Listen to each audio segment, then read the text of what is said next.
Di pa sila nag-open. Ayan, oh, ang ganda ng bulaklak niya. Ang ganda-ganda ng bulaklak niya.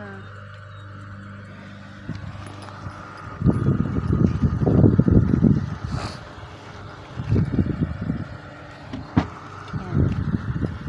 Yellow siya. Andun pa yung ano. So, pwede nang mag-cutting. Kasi marami na, oh. Oh. Dalawa yan. Tatlo yata yan, eh.